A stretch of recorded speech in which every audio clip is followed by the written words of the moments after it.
नमस्कार दोस्तों, मैं दीपक कौशिक आप लोगों का मेरे YouTube channel RPSC online classes में स्वागत करता हूं। आज मैं आप लोगों के लिए कोई टॉपिक लेके नहीं आया हूं। जैसे कि मेरा जो ये चैनल है आरपीएससी ऑनलाइन क्लासेस में मैंने मुख्य रूप से आरपीएससी तथा माध्यमिक शिक्षा बोर्ड के द्वारा जो गवर्नमेंट के एग्जाम कंडक्ट करवाए जाते हैं उसके लिए ही इस चैनल को मैंने बनाया है। लेकिन आज मैं एक ऐसे पुरुष की या ऐसे मनुष्य की या ऐसे इंसान की कहानी लेके आया हूँ जो बहुत ज़्यादा मुश्किलों का सामना करते हुए एक आईएएस की पदवी पर जाके बैठे। बहुत से विद्यार्थी कहते हैं कि किस्मत खराब है, पढ़ने में मन नहीं लगता है, पढ़ने में कमजोर हैं, ध्यान नहीं लगता है। तो उन सबके लिए ये एक ऊर्जा रूपी कहानी है कि देखो कितने संघर्ष को झेलते हुए इतना जबरदस्त संघर्ष की ऐसे संघर्ष से आदमी की पूरी कमर टूट जाए, लेकिन वो बंदा हारा नहीं और लगातार लड़ता रहा और अंततः वह देश की सर्वोच्च सेवा आईपीएस के एग्जाम में सेलेक्ट हुआ, आईएएस का एग्जाम दिया और 2005 के बैच में आईपीएस बने और वर्तमान में महाराष्ट्र कैडर में उनकी नियुक्ति है। महाराष्ट्र कैडर में आईपीएस उनको मिला और बम्बई के अंदर डिप्टी कमिश्नर की पदवी पर बैठे हुए हैं। वो बाकायदा मेरे आइडियल भी हैं। उन्हीं के जज्बात को देखकर मैंने भी सिविल की तैयारी चालू करी। बस अंतर इतना है कि उनको कुछ मैं नहीं बन पाया, वो बन गए। उनको कुछ सपोर्ट मिल गया, किसी अच्छे गुरु का सपोर्ट मिला। हमारे को ऐसा सपोर्ट नहीं मिल पाया कि विकास दिव्य कीर्ति जैसे महान जो टीचर हैं जो कि दिल्ली के अंदर पढ़ाते हैं। हिंदी मीडियम के लिए एक तरह से अवतार के रूप में जाने जाते हैं विकास दिव्य कीर्ति सर हिंदी मीडियम के बच्चों के लिए। तो उस समय हमारे को इतनी जानकारी नहीं थी मेरे को, और जानकारी नहीं होने के कारण दिव्य कीर्ति जो सर हैं उनका आशीर्वाद नहीं मिल पाया। और आज थोड़ी बात अलग है। आज मैं प्राइवेट संस्थानों में पढ़ा रहा हूँ जयपुर के अंदर। मैं भी बनना चाहता था, आईएएस बनना चाहता था। मैं दिल्ली गया था, दिल्ली तैयारी भी करी मैंने, लेकिन अंतर इतना था कि लास्ट चांस में पहुंचा और लास्ट चांस में इतना नॉलेज नहीं होने के कारण मैं क्लियर नहीं कर पाया और उस समय फुल गाइडेंस भी मुझे प्राप्त नहीं हो पाई। चलो छोड़ो, आगे चलते हैं अपन। मैं अपने ideal IPS officer Manoj Sharma की कहानी आप लोगों के सामने लेके आया हूँ, जिनको देखकर मैंने अभी आईएएस की तैयारी करना आरंभ किया था। काफ़ी हद तक मैंने सफलताएं प्राप्त करी, लेकिन अंतिम इंटरव्यू तक मैं नहीं पहुंच पाया, इंटरव्यू में सेलेक्ट नहीं हो पाया और नहीं होने के कारण आज मैं यहाँ पे हूँ।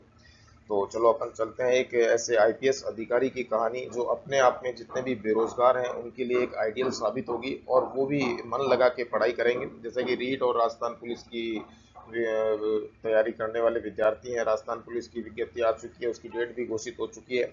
तो सारी सुविधाएं होने के बावजूद भी बच्चे प्लग हो जाते हैं। रीट की विद्यार्थी जो तैयारी कर रहे हैं, बाकायदा माता पिता उनको रहने के लिए कमरा देते हैं, जयपुर में भेजते हैं, जयपुर भेजते हैं, दिल्ली भेजते हैं, बाकायदा उनको खाने पीने की सुविधाएं देते हैं। फिर भी वो फेल हो जाया करते हैं और फिर कहते हैं कि हमारी किस्मत ने साथ नहीं दिया, हमारी समस्याओं ने हमारे को घेरा हुआ था, घर पे काफ़ी सारे काम थे, घर पे बच्चों बच्चों को पालना था, घर वालों का ध्यान रखना था। वो सारे के सारे वो एक्सक्यूज लगाते रहते हैं, कहीं उल्टा सीधे काले कर दिए थे आदि प्रकार की वो बातें आप लोगों को सुनाते हैं कि इस कारण से मैं फेल हो गया। हालांकि उनको प्रॉपर कोचिंग भी मिल जाती है, प्रॉपर टीचर भी मिल जाते हैं। चलो हमारे को तो कोई टीचर नहीं मिल पाया, हम तो अपने हिसाब से ही तैयारी करते रहे, बैठे बैठे जो किताब मिली उसको पढ़ लिया। फिर भी एग्जाम फाइट किए, प्री पास किया, मेंस पास किया आईएएस का, और इंटरव्यू में पहुंचे, इंटरव्यू में फेल हो गए। 2010 में मैंने इंटरव्यू दिया था दोस्तों, और 2010 में हरियाणा पीसीएस का भी इंटरव्यू दिया, आईएएस का भी इंटरव्यू दिया, और 2010 के बैच में ही मैंने बिहार में भी गया था मैं इंटरव्यू देने के लिए। लेकिन किसी कारणवश मैं प्लग हो गया। तो अब ठीक है, कोई दिक्कत नहीं है। चलो मैं एक ऐसे महान पुरुष की कहानी आप लोगों को लेके आया हूँ जो बहुत ज़्यादा संघर्षों में अपना जीवन व्यतीत किया। ऐसे महान पुरुष जिनके पास खाने को रोटी नहीं थी, पहनने को कपड़ा नहीं था, रहने को घर नहीं था, फिर भी एक लगातार संघर्ष के रूप में चलते रहे। इनकी कहानी है मध्य प्रदेश की। ये रहने वाले हैं मध्य प्रदेश के ग्वालियर के अंदर जन्मे थे, एक सामान्य ब्राह्मण परिवार के अंदर जन्मे। ये मनोज शर्मा की तस्वीर है जो कि वर्तमान में आईपीएस की पोस्ट पर विराजमान है और महाराष्ट्र कैडर से हैं तथा बम्बई के अंदर ये डिप्टी कमिश्नर लगे हुए हैं। इनकी मैं कहानी लेके आया हूँ। इतनी गरीबी में इन्होंने अपने जीवन का संघर्ष आरंभ किया। यदि मैं इनका पढ़ाई का लेवल बताऊं आप लोगों को, कि दुनिया कहती है भाई आईएएस और आईपीएस तो बहुत इंटेलिजेंट बच्चे बना करते हैं, बचपन से ही पता लग जाता है कि ये आईएएस बनेगा, ये आईपीएस बनेगा, ये अफसर बनेगा, डॉक्टर बनेगा। तो ये 90% के दिमाग के अंदर ये सबसे बड़ी बड़ी गलत फहमी है कि जो 80-90% मार्क्स लाने वाले बच्चे ही बहुत ज़्यादा इंटेलिजेंट होंगे और बहुत ज़्यादा ऊंची पदवी पर पहुंचेंगे, ऐसा कुछ नहीं है। मेहनत से आदमी अपनी तकदीर बदल सकता है। यदि वह प्रॉपर मेहनत करे और प्रॉपर गाइडेंस में मेहनत करे तो 101% वह अपनी तकदीर को बदलने का साहस रख सकता है। कहा जाता है कि इंसान की तकदीर उसके माथों में नहीं होती है, उस इंसान की तकदीर उसके हाथों में होती है। वह कर्म से सब कुछ बदल सकता है। ऐसी ही कहानी है माननीय मनोज शर्मा आईपीएस अधिकारी की। इनके बारे में यदि अपन एजुकेशन देखते हैं तो 9th क्लास से मैं आरंभ करता हूं। जैसा कि मुझे जानकारी है इनकी 9th क्लास से, मेरे को 2005 से इनके बारे में पूरी डिटेल पता थी। इन्हीं को ही देख के मैं भी आईएएस की तैयारी में उतरा था, परंतु प्रॉपर मुझे गाइड नहीं मिल पाया। अपने हिसाब से पढ़ता रहा, अपने हिसाब से पढ़ता रहा और उसका खामियाजा मुझे अंततः भुगतना पड़ा। यदि मुझे प्रॉपर गाइड मिल जाता तो शायद मैं भी आईपीएस अधिकारी ही होता। चलो अपन चलते हैं। तो 2009 के सॉरी 9th क्लास के अंदर, 9th क्लास में मनोज शर्मा एग्जाम के अंदर पास होते हैं। 9th क्लास के अंदर 3rd division by grace, 3rd division by grace इनका बाकायदा ये पास हुए। 9th में इन्होंने 3rd डिवीजन से 9th क्लास पास करी तथा इसके साथ ही 10th क्लास में भी ये by grace 3rd division pass हुए, वो भी टीप के पास होते हैं। बड़ी मुश्किल से जैसे तैसे करके ये टीप के पास हो जाते हैं। इधर उधर से पर्चे लेके जाते हैं, खर्रे लेके जाते हैं और टीप के जैसे तैसे ही अपना एग्जाम को फाइट करते हैं। जब एग्जाम फाइट करते हैं 12वीं क्लास 10वीं क्लास को पास करके जब ये 12वीं क्लास के अंदर आते हैं तो 11वीं क्लास में आते हैं तो 11वीं क्लास में भी ये बाई ग्रेस 3rd डिवीजन ही पास होते हैं। और जब ये 12वीं क्लास में आते हैं तो 12वीं क्लास में जब ये एग्जाम देते होते हैं तो उस समय वहाँ के एसडीएम के द्वारा सख्त आदेश होता है कि आप बच्चों को किसी भी परिस्थिति में टीपने नहीं देंगे और ईमानदारी से उनसे उनको एग्जाम करवाएंगे। जब इनको पता चलता है कि एसडीएम की पावर इतनी ज़बरदस्त है कि उसने पूरे स्कूल को कंट्रोल कर लिया है उन्होंने, और बाकायदा लिख दिया गया है कि कोई भी विद्यार्थी टीपता हुआ नहीं पकड़ा जाना चाहिए। हालांकि मनोज शर्मा जी ने बाकायदा पूर्ण रूप से टीपने की पूरी स्ट्रेटजी तैयार कर ली थी कि इस प्रकार से मुझे खर्रे लेके जाना है, इस प्रकार से पर्चे लेके जाना है और मुझे टीप के 12वीं क्लास में पास होना है। लेकिन 12वीं का बोर्ड था और वहाँ के एसडीएम ने बाकायदा सख्त आदेश दिया था। जब एसडीएम के आदेश की अनुपालना स्कूल के प्रिंसिपल कर रहे हैं, वहाँ के थानेदार कर रहे हैं, वहाँ के डिप्टी कर रहे हैं, तो मनोज शर्मा जी देखते हैं कि यार एसडीएम में इतनी पावर होती है। तभी से इनके दिमाग में मस्तिष्क के अंदर ये सवाल उत्पन्न हो जाता है कि एसडीएम कैसे बना जाता है और मुझे भी एसडीएम बनना है, इतना ही पावरफुल आदमी बनना है, अर्थात स्टेट पीसीएस का अधिकारी मुझे बनना है। जब ये दिमाग में आ जाता है और एग्जाम देने जाते हैं, और एग्जाम में दिमाग तो चलता नहीं था अपना, अब दिमाग था अपना भोट। जब दिमाग भोट था तो फेल तो होना ही था, क्योंकि पेपर लेके खर्रे लेके अपन पास हुआ करते थे। तो खर्रे लेके पास होने की समस्या होती है। अब खर्रे लेके पास तो हो नहीं पाए क्योंकि टीप ने दिया नहीं गया, सख्त बहुत ज़्यादा शक्ति थी, शक्ति होने के कारण ये टीप नहीं पाए और टीप ना पाने के कारण ये फेल हो जाते हैं। और जब फेल हो जाते हैं तो 12वीं फेल हो जाते हैं और बहुत ज़्यादा ये अपने आप में फेल हो जाते हैं तो अपने आप में बहुत ज़्यादा शर्मिंदगी महसूस करते हैं। और इसी बीच में ये एक लड़की से प्यार भी करते हैं, लेकिन उस लड़की से अपने प्यार का कभी इजहार नहीं कर पाते हैं। और इजहार इसलिए नहीं कर पाते हैं कि डर रहता है कि कहीं गलती से उनको इजहार करा और पता चला कि उसने इज्जत खराब कर दी, तो 12वीं फेल है और तेरे से मैं मोहब्बत नहीं कर सकती। वर्तमान में वही इनकी धर्म पत्नी है। तो ये काफ़ी परेशान रहते हैं कि कैसे करें कैसे बोलें।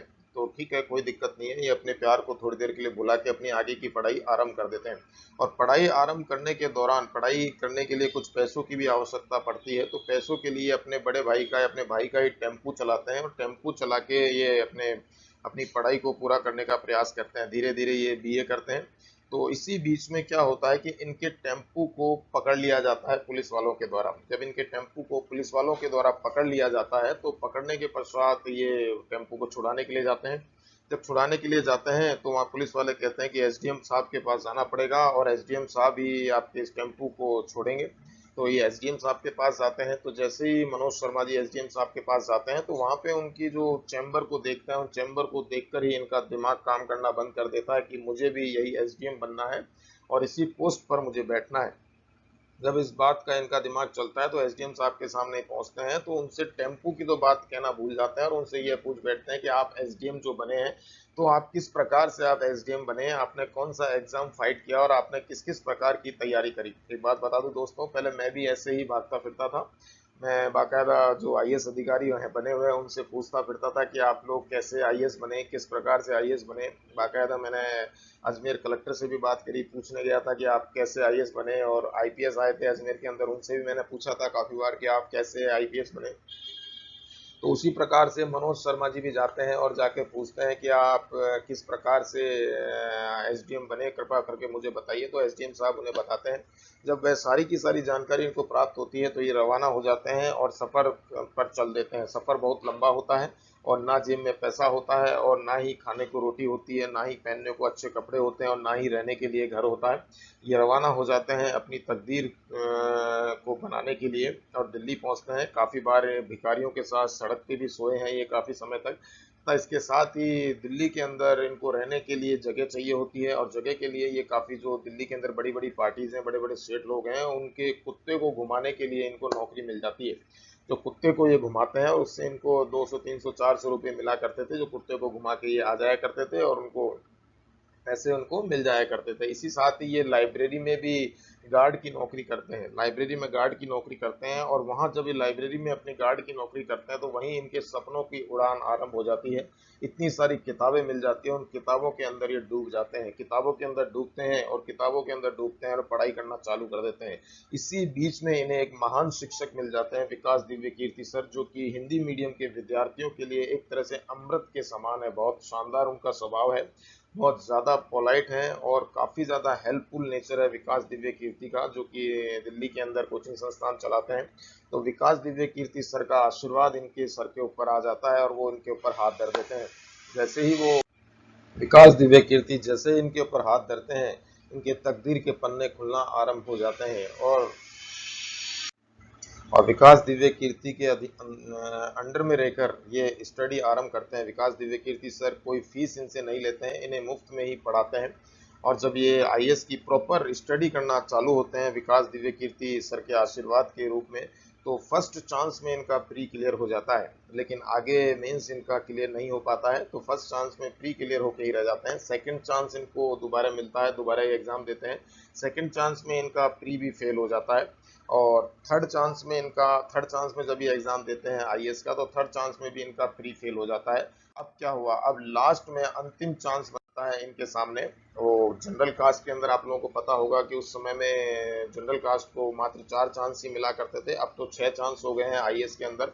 तो उस समय इनको सिर्फ 4 चांस ही थे, तो इनका लास्ट अटेम्प्ट बच गया था और जिंदगी और मौत की लड़ाई थी। सपना एकदम से दूर होता हुआ नजर आ रहा था, सपना दूर होता हुआ नजर आ रहा था। और इधर इनकी गर्लफ्रेंड से ये आज तक अपना इजहार नहीं कर पाए थे, तो तुरंत ही अपनी गर्लफ्रेंड के पास जाते हैं और अपने इजहार करते हैं कि अगर तू हाँ कर दे तो मैं इस दुनिया को बदल दूंगा, आज मैं ये हूँ कल कुछ और बनकर बता दूंगा। तो गर्लफ्रेंड के बारे में सोचती है, देखते हैं ये कुछ बनते हैं नहीं बनते, और इत्तेफाक से खुदा ना खास्ता इनकी गर्लफ्रेंड भी इनसे हाँ कर देती है, इनके प्यार के इजहार को स्वीकार कर लेती है। और जैसे ही गर्लफ्रेंड इनके प्यार के इजहार को स्वीकार करती है, तो खुदा ना खास्ता भगवान जाने इनमें इतना जोश कहाँ से आ जाता है और भयंकर जोश आता है और दोबारा ये वापस लग जाते हैं वापस से आईएएस की तैयारी करने, और लास्ट चांस होता है। और इस बीच में इतना संघर्ष इन्होंने किया, जिसमें कि इन्होंने कुत्तों को घुमाने भी लेके गए, लाइब्रेरी के बाहर गार्ड की चौकीदारी की भी नौकरी की, चक्की पीसना, आटा पीसने की जो चक्की होती है वहाँ पे आटा भी ये पीसा करते थे, टेम्पू भी इन्होंने चलाया। काफी संघर्ष भरी जिंदगी ये जीते हैं और लास्ट चांस इनका 2005 का होता है और 2005 में मनोज शर्मा जी का प्री भी पास होता है, मेंस भी पास होता है और ये इंटरव्यू भी क्लियर होता है और बाकायदा 121वीं रैंक इनको मिलती है पूरे ऑल ओवर इंडिया में। और 21वीं रैंक इनको मिलती है, हिंदी साहित्य इनके पास था, तो 21वीं रैंक इनको प्राप्त होती है। और ये आईपीएस इनको मिलता है, आईपीएस रैंक इनको मिलती है और महाराष्ट्र कैडर इनको मिलता है। और महाराष्ट्र कैडर में वर्तमान में ये बम्बई के डिप्टी कमिश्नर लगे हुए हैं।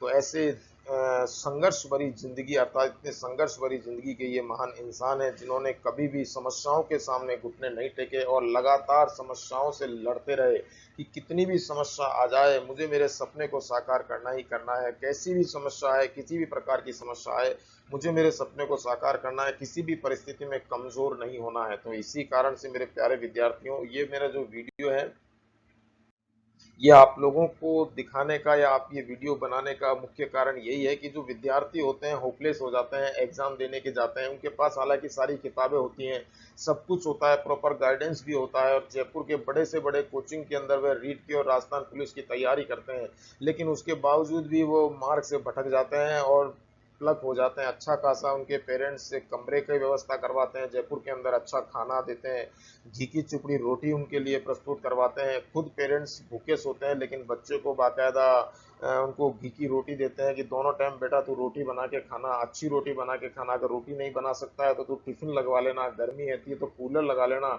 लेकिन तू दुख मत कराना, बड़े से बड़े कोचिंग में तू पढ़ने के लिए जाना, चाहे मुझे उधार लेके तुझे पैसा देना पड़े लेकिन मैं फिर भी दूंगा तुझे पैसा, और तू इसकी पढ़ाई जरूर करना और पास जरूर होना, मेरे सपनों को साकार जरूर करना। लेकिन विद्यार्थी यहाँ पढ़ने के लिए आते हैं, बड़े बड़े कोचिंगों के अंदर कोचिंग करते हैं, फिर भी न जाने कैसे फेल हो जाते हैं, मेरे ये समझ में नहीं आता है। और आप देखें एक आईपीएस अधिकारी जो कि मनोज शर्मा है, जिनके पास न तो खाने को रोटी थी, न पहनने को कपड़ा था, न जेब में पैसा था, न सोने को मकान था, सड़कों पर भिखारियों की तरह सोया करते थे दिल्ली के अंदर, और पैसे की व्यवस्था करने के लिए लाइब्रेरी में गार्ड की नौकरी करा करते थे, अमीरों के कुत्तों को घुमाने के लिए ले जाया करते थे, आटे पीसने की चक्की पर आटा पीसा करते थे, अपने भाई का टेम्पू चलाया करते थे। इस प्रकार की विपरीत परिस्थितियों के बावजूद भी अपने सपने को डूबने नहीं दिया, और 101% पूरी तल्लीनता से, पूरी मेहनत के साथ, पूरी ईमानदारी के साथ इन्होंने कर्म किया, और अंत में जाके हिंदुस्तान की सबसे बड़े एग्जाम को इन्होंने क्लियर कर लिया, और एग्जाम को क्लियर करा और आईपीएस बने। कंधों पे इनके सितारे सजे, अशोक चिन्ह सजा हुआ है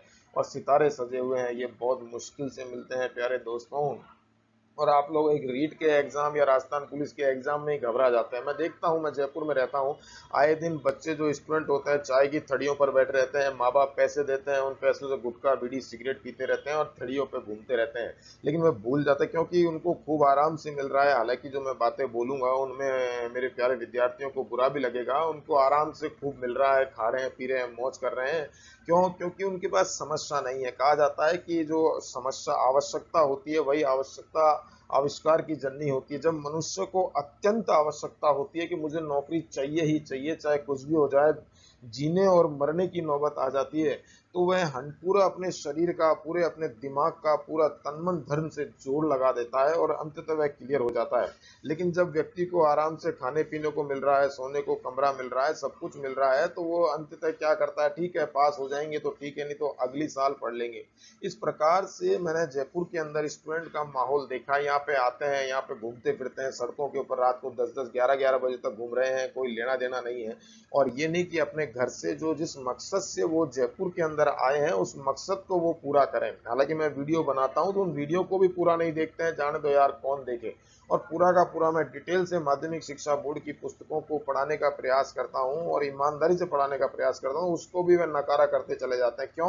क्योंकि आराम से खाने को मिल रहा है, पहनने को कपड़ा मिल रहा है, सोने को बाकायदा बिस्तर मिल रहा है, गर्मी है तो पंखा मिल रहा है, कूलर मिल रहा है, एसी मिल रहा है, तो इसलिए उनके जीवन में कोई समस्याएं नहीं है। अगर समस्याएं नहीं है तो जिंदगी को आगे बढ़ाने की कोई परवाह नहीं है कि हम अपनी जिंदगी को आगे बढ़ाएं जैसे तैसे करके, और आगे बढ़ाएं और कुछ मकसद प्राप्त करें, कुछ मुकाम हासिल करें, जिससे कि हम सीना ठोक के कह सकें कि हम इस पोस्ट पर बैठते हैं। आप देखिए कि कितनी विपरीत परिस्थितियों में माननीय मनोज शर्मा आईपीएस ऑफिसर बन गए। इतनी विपरीत परिस्थितियों में तो आदमी चपरासी बनने की भी नहीं सोच सकता है। तो आप खुद जानते हैं कि इतनी विपरीत परिस्थितियों में व्यक्ति चपरासी बनने का ख्वाब भी नहीं देख सकता। तो इतनी विपरीत परिस्थितियों में माननीय मनोज शर्मा जी एक आईएएस बनने का ख्वाब देखते हैं और आईपीएस की पदवी पर बैठते हैं। और आईपीएस अपने आप में बहुत दबंग पोस्ट होती है। बड़े बड़े सूरमा जो जंग सड़कों पर घूमते फिरते हैं आईपीएस के नाम से थर-थर कांपने लग जाते हैं। इस बात को तो आप भी जानते हैं। बड़े से बड़े दबंग जो गुंडे होते हैं वो आईपीएस का नाम सुनते ही उनको थर-थर कांपने लग जाते हैं। इस बात को आप अच्छी तरह से जानते हैं मित्रों। तो आप सोचें कि एक विपरीत परिस्थितियों में रहते हुए एक सामान्य सा बालक एक आईपीएस की पदवी पर पहुंच सकता है, तो आप लोग तो काफी अच्छे हैं, अच्छे घर परिवार से हैं, अच्छा खासा आप लोगों की खेती बाड़ी है, बढ़िया आराम से गेहूं उगता है, दूध दूध गाय भैंसे हैं, दूध होता है, घी होता है, छाछ होती है, घर में गेहूं उगता है, सरसों होती है, चावल होता है, सब कुछ आप लोगों के घर में पैदा होता है, और फिर भी आप कहते हैं कि हम गरीब हैं। और हमारे पास खाने को पैसा नहीं आ रहा है। करोड़ों की जमीन आप लोगों के पास है और जमीनों के बाकायदा दाम कितने जबरदस्त बढ़े हुए हैं। अरबों खरबों की आप लोगों के पास जमीन है, इतना जबरदस्त आप लोगों के पास प्रॉपर्टी है, फिर भी आप कहते हैं कि हमारे को मौका नहीं मिल रहा पढ़ने का। इतना पैसा घर में है, ट्रैक्टर है घर में, ट्रेसर है घर में, उधार किसके ऊपर नहीं होता। आज की तारीख में एक ऐसा इंसान बना दो जिसके ऊपर उधार ना हो। व्यापार जितना भी होता है वह उधारी लेन देन पे चलता है। आप लोग कहते हैं कि भाई बढ़िया से उधार लेके काम, अरे बढ़िया से उधार लेके काम चल रहा है तो डेफिनेटली व्यापार जो होता है वो उधारी से चलता है। आप टाटा बिरला अंबानी से देख लो, इनके भी लोन, गवर्नमेंट को ये लोन चुका रहे होंगे बाकायदा। जितने बड़े बड़े बिजनेसमैन है, बिजनेस चालू ही लोन से होता है, उधारी से चालू होता है। आप लोगों के पास इतनी सुविधा तो है कि आप लोगों के पास घूमने को मोटरसाइकिल है, पहनने को कपड़े हैं, आप लोगों को गुटखा खाने के लिए पैसा है, किताबें खरीदने के लिए पैसा नहीं है आप लोगों के पास। मेरे ये बात समझ में नहीं आती। जयपुर में देखता हूँ काफी विद्यार्थी गुटखा खाते, कई बार मैंने देखा कि दारू पी के घूमते रहते हैं, ड्रिंक करके घूमते रहते हैं। मेरे खुद के मैंने स्टूडेंटों को देखा है, जैसे ही मेरे से नजर मिलती है नजर चुरा के चल देते हैं, गुरुजी सामने से आ रहे हैं। मेरे ये समझ में नहीं आता है कि माँ बाप ने जो पैसा दिया है इस प्रकार की चीजों के लिए दिया है क्या। आराम से बैठे हैं, पार्टियां बना रहे हैं, कमरों में चार चार पांच पांच स्टूडेंट बैठे बैठे हुए। मैं भी खुद भी रह रहा हूँ कमरा लेके जयपुर में, तो मैंने खुद ने देखा मेरे पड़ोस में बच्चे रह रहे हैं, राजस्थान पुलिस की तैयारी कर रहे हैं, रीट की तैयारी कर रहे हैं। और रीट और राजस्थान पुलिस की तैयारी तो कम करते हैं और मुंह में उनके गुटखा चलता रहता है 24 घंटे। मामा खा रहे हैं और दुनिया भर की रजनीगंधा फजनीगंधा जो भी आती है, मेरे को तो आइडिया नहीं है क्या क्या नाम है इनके गुटखों के। गुटखे खा रहे हैं, सिगरेट पी रहे हैं। मैं कूलर चलाता हूँ तो सिगरेट की अंदर स्मेल आ जाती है, बाहर सिगरेट पी रहे हैं। अरे सिगरेट तुम पी रहे हो किसके पैसे से पी रहे हो यार? अपने माता पिता के पैसों से तुम गुटखा खा रहे हो, माता पिता के पैसों से तुम सिगरेट पी रहे हो। अरे उन्होंने जो तुमको पैसा दिया है, क्या वो सिगरेट पीने के लिए दिया है या गुटखा खाने के लिए दिया है? वो खुद सूखी रोटी खा रहे हैं और तुम्हारे को घी की चुपड़ी रोटी दे रहे हैं। थोड़ा शर्म करो प्यारे विद्यार्थियों, उनके बुढ़ापे का ध्यान रखो। आप देखिए मनोज शर्मा जी जो आप लोगों के स्क्रीन पे बने हुए हैं, इनके पास तो खाने को रोटी नहीं थी, इनके पास तो पहनने को कपड़े नहीं थे, इनके पास पढ़ने को किताबें नहीं थी, इनके पास जेब में रखने के लिए पैसे नहीं थे कि ये अच्छी कोचिंग ले सकें। हालांकि इनके विकास दिव्य कीर्ति जैसे सर जो महान शिक्षक हैं उनका आशीर्वाद आया और मुफ्त में उन्होंने पढ़ाया। काफ़ी स्टूडेंटों को मैंने भी मुफ्त में पढ़ाया है। हालांकि ये बहुत राज की बात है, मैं उस विद्यार्थियों का नाम नहीं लूंगा, लेकिन काफ़ी विद्यार्थियों की फीस मैंने खुद के जेब से भरी है। जिन कोचिंगों में पढ़ाता हूँ उनमें काफ़ी विद्यार्थी मेरे से टकराए हैं और कहते हैं कि सर हमारे को इसमें एडमिशन दिलाइए, हमारे पास पैसा नहीं है, हम काफ़ी गरीब हैं।